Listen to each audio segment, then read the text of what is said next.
കേരളത്തിലിപ്പോൾ നടക്കുന്ന ഏറ്റവും വലിയ ചൂടേറിയ ചർച്ച എന്ന് പറഞ്ഞാൽ സ്ത്രീകൾക്ക് KSRTC സൗജന്യ യാത്ര. വളരെ നല്ല കാര്യമാണ്. സ്ത്രീകൾ KSRTC സൗജന്യമാക്കണം. വളരെ നല്ല കാര്യം തന്നെയാണ്. ഞാൻ വന്നത് ഞങ്ങൾ പുരുഷന്മാരുടെ കാര്യം പറയാനാണ്. അതായത് സ്ത്രീകൾക്ക് സൗജന്യമാക്കി കഴിഞ്ഞാൽ KSRTC ബസ്സിലെ പല കാര്യങ്ങളും പല നിയമങ്ങളും മാറ്റണം.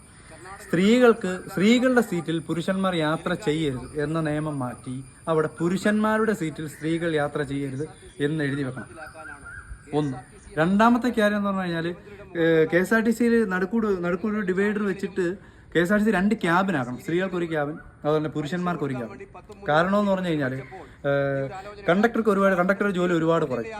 പുള്ളിക്കാരൻ ഈ പുരുഷന്മാരുടെ ക്യാബിനിൽ ഇരുന്ന് അവിടുത്തെ കാര്യങ്ങൾ നോക്കിയാൽ മതി. സ്ത്രീകളുടെ ക്യാബിനിൽ ഒരു ബെല്ല് വെച്ച് കൊടുക്കുക. അവർക്ക് സമയമാകുമ്പോൾ ഇറങ്ങാനുള്ള കാര്യങ്ങൾ മാത്രം ഒരു ബെല്ലും കൂടെ വെച്ച് കൊടുത്തു കഴിഞ്ഞാൽ അവരവിടെ ഓക്കെയാണ്. പിന്നെ അതുപോലെ തന്നെ നമ്മുടെ തുമ്പി, പിന്നെ മറ്റേ രേണു, ഇവരെ പോലുള്ള യൂട്യൂബേഴ്സൊക്കെ വന്ന് അവർക്കൊക്കെ പിന്നെ അഴിഞ്ഞാടാനല്ല അവർക്ക് വീഡിയോ എടുക്കാനും റീൽസ് ചെയ്യാനും ഒക്കെ അതിനുള്ള സൗകര്യങ്ങൾ അതിൻ്റെ അകത്ത് ഒരുക്കി കൊടുക്കണം. അതൊരു നല്ല കാര്യമായിരിക്കും.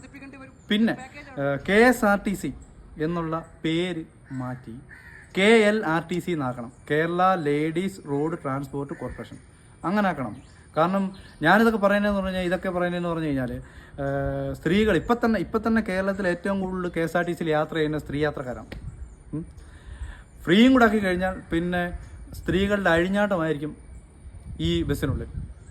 അതുകൊണ്ടാണ് ഞാൻ ഈ കാര്യങ്ങളൊക്കെ പറയുന്നത്. പിന്നെ വേറൊരു കാര്യം, നമ്മുടെ ഷിംജിതയെ പോലുള്ളവരൊക്കെ വരും.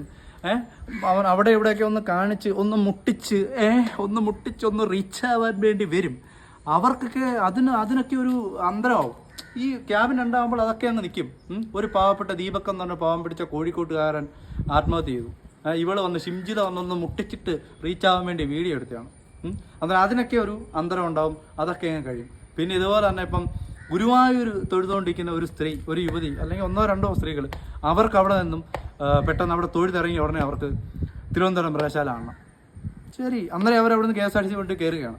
അപ്പം അങ്ങനെ വരുമ്പോൾ KSRTC 2-3 ദിവസം സ്ത്രീകൾ ചിലപ്പം കണ്ടിന്യൂസ് സഞ്ചരിക്കേണ്ടി വരും.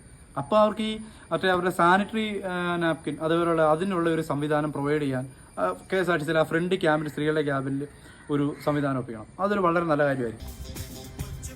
പിന്നെ ഈ ട്രാൻസ്ജെൻഡേഴ്സ് വന്നു കഴിഞ്ഞാൽ അവർ സ്ത്രീയാണോ പുരുഷനാണോ എന്നുള്ളത് കണ്ടക്ടറെ കാണിച്ച് ബോധ്യപ്പെടുത്തി അവർക്കും സഞ്ചരിക്കാനുള്ള ഒരു സംവിധാനം ഉണ്ടാക്കി കൊടുക്കണം.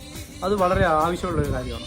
പിന്നെ അതേപോലെ തന്നെ KSRTC ഇനി അങ്ങോട്ട് ഈ നിയമം വന്നു കഴിഞ്ഞാൽ KSRTC പുരുഷന്മാർക്കായിരിക്കണം മുൻഗണന. കാരണം ഞങ്ങൾ പുരുഷന്മാർ ആരുടെ ഓച്ചാരത്തിന് ഒരു പാർട്ടി